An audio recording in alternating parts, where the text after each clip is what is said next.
इस बार महाशिवरात्रि का व्रत 26 फरवरी 2025 को बुधवार को पड़ रहा है। जी हाँ, चलिए जानते हैं किस प्रकार से महाशिवरात्रि व्रत करें, व्रत की क्या विधि रहती है, पूजन किस प्रकार से करें और विशेष मुहूर्त क्या क्या है।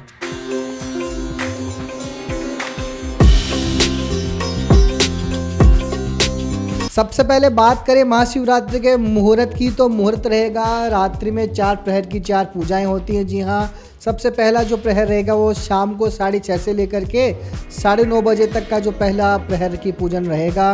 द्वितीय प्रहर का जो पूजन रहेगा वह 9:30 से लेकर के 12:30 बजे तक। जी हाँ, जिसको महानिशीत रात्रि भी कहते हैं।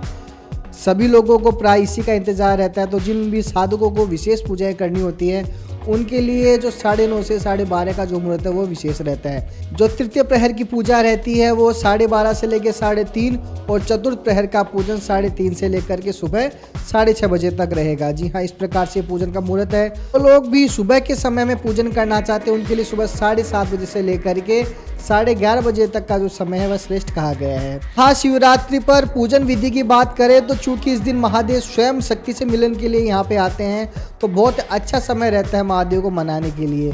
महाशिवरात्रि दिन अगर आप व्रत कर रहे हैं या सिर्फ पूजन भी कर रहे हैं तो आपको करना क्या है, सबसे पहले महादेव के मंदिर में अगर सुलभ हो तो मंदिर में जाइए या घर पे ही महादेव, भगवान गणेश जी, भगवान कार्तिक और माँ पार्वती के साथ नंदी जी की स्थापना कीजिए।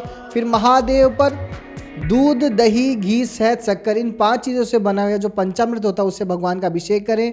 जब अभिषेक के लिए जो 5 चीज़ें आप चढ़ाएं तो नमः शिवाय के जाप अवश्य करते रहें। जाप के पश्चात भगवान को गंगा जल से, शुद्ध जल से स्नान कराइए। उनको चंदन का तिलक लगा करके बेलपत्र चढ़ाइए। चंदन आदि का तिलक करके भगवान को पुष्प अर्पित कीजिए, बेलपत्र अर्पित कीजिए। उसके बाद में आप भगवान को भोग लगा करके आरती कीजिए। आरती के बाद में आप शिव चालीसा का पाठ कर सकते हैं अथवा 108 बार नमः शिवाय की माला का जाप भी आप अवश्य करिएगा।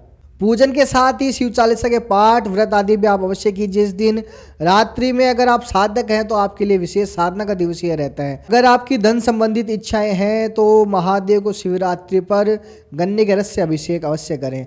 अगर आप रोगों से मुक्ति चाहते हैं तो कुसा अथवा सरसों के तेल से अभिषेक करें। पुत्र की इच्छा रखने वाले व्यक्ति दधी से और विवाह की इच्छा रखने वाले व्यक्ति दूध से स्नान करवाएं। सुखमय जीवन के लिए और भगवान शिव को प्रसन्न करने के लिए, उनकी भक्ति प्राप्ति के लिए आप भगवान महादेव के ऊपर ठंडे जल या गंगा जल से स्नान अवश्य कराएं। व्रत के विषय में बात करें तो यह आपके ऊपर मैं छोड़ता हूं। अगर आप भूखे रह सकते हैं भगवान के लिए तो आप कोशिश कीजिए जलहार पे रहें या फलाहार पे रह सकते हैं।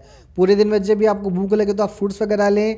किसी प्रकार के चावल, चपाती आदि से बचें। इस दिन व्रत कीजिए और रात्रि में हो सके तो जागरण अवश्य कीजिएगा। तो इस प्रकार से महाशिवरात्रि के दिन अगर आप पूजन करेंगे तो अवश्य ही महादेव की कृपा आप पे होगी।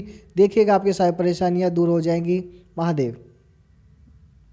महाशिवरात्रि का व्रत आ चुका है जो कि 26 फरवरी बुधवार को है और साथ ही आपके पास मौका आ चुका। अगर आप लगातार धन संबंधित समस्याओं से जूझ रहे हैं तो ये उपाय अगर आप महाशिवरात्रि को करेंगे तो अवश्य आपके धन संबंधित या ऋण में अगर आप हैं तो उनसे छुटकारा पा लेंगे। पुराणों में वर्णन आता है कि महाशिवरात्रि के दिन जो कुबेर जी हैं उनके पूर्व जन्म की कथा है। पूर्व जन्म में उन्होंने महाशिवरात्रि के दिन ही भगवान महादेव के लिए दीपक का दान किया था। जी हाँ, उनके लिए दीपक जलाए थे और 4 प्रहर के चारों दीपक का जो पूजन हुआ था उसी का फलस्वरूप उन्हें अगले जन्म में कुबेर का पद मिला था। महादेव बहुत थोड़े से में प्रसन्न हो जाने वाले देव हैं, इसलिए अगर आप भी लगातार धन संबंधी समस्याओं से जूझ रहे हैं तो महाशिवरात्रि के दिन दीपक अवश्य जलाएं। बस प्रयत्न ये रहे कि जो दीपक आपका पूरी रात जलता रहे। अगर आपका दीपक जलता रहेगा तो जल्दी ही आप धन आदि से परिपूर्ण हो जाएंगे। वीडियो अच्छी लगी तो उसको शेयर कर लीजिएगा। जय सिया राम, नमः शिवाय।